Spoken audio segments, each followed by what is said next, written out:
আমি নাচ করতাম। আমি 3 বছর বয়সে প্রথম স্টেজে পারফর্ম করেছি।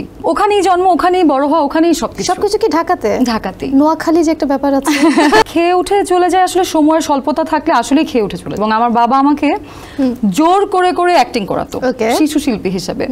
আমি খুব একটা ইচ্ছা প্রকাশ করতাম না সেই জায়গাগুলোতে, বাট আমার ফ্যামিলি আমাকে খুব পুশ করতো। এটাকে না আমি আসলে হবি হিসেবে নিয়েছিলাম। আমরা অনেক বেশি কিউরিয়াস, দর্শকরা কিউরিয়াস তিথি সম্পর্কে জানার। প্রথম প্রশ্ন, তোমার জন্ম এবং বেড়ে ওঠা কোথায় অ্যাকচুয়ালি? আমার জন্ম ঢাকাতেই, বেড়ে ওঠাও ঢাকাতেই।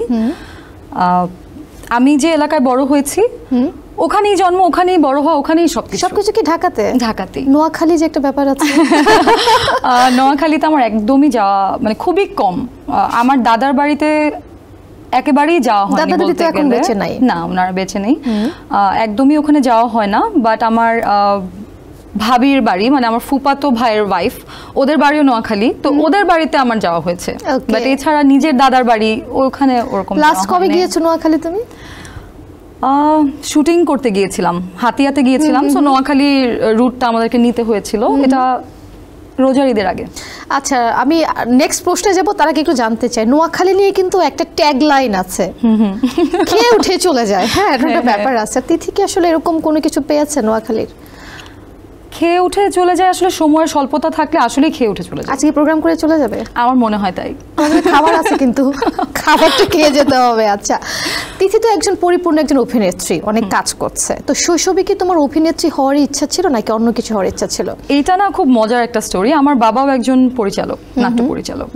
তো ছোটবেলা থেকে আমি এরকম একটা এনভায়রনমেন্টেই বড় হয়েছি যে আমার বাবার শুটিং হচ্ছে, আমি সেই শুটিংয়ে গিয়েছি এবং আমার বাবা আমাকে জোর করে করে অ্যাক্টিং করাতো শিশু শিল্পী হিসেবে।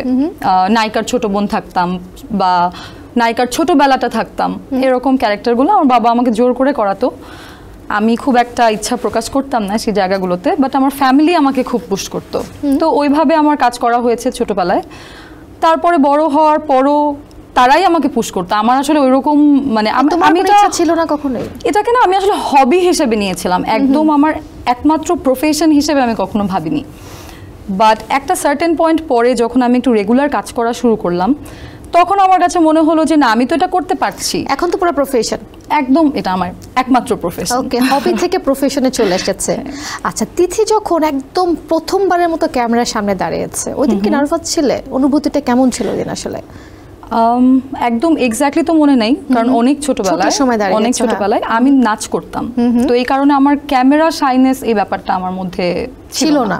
কারণ আমি যেহেতু নাচ করতাম, আমি স্টেজে পারফর্ম করতাম। তো স্টেজে আমি 3 বছর বয়সে প্রথম স্টেজে পারফর্ম করেছি।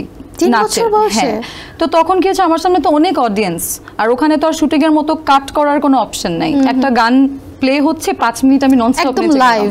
হ্যাঁ, তো এই কারণে আমার ওই জড়তাটা ছিল না ছোটবেলা থেকে জড়তা ছিল না, এবং ক্যামেরার সামনে আসলে এরকম নার্ভাসনেস হওয়ার কোনো কারণ নাই। সেনসেশন ক্লাসিক স্ট্রবেরি ও কফি ভ্যারিয়েন্টে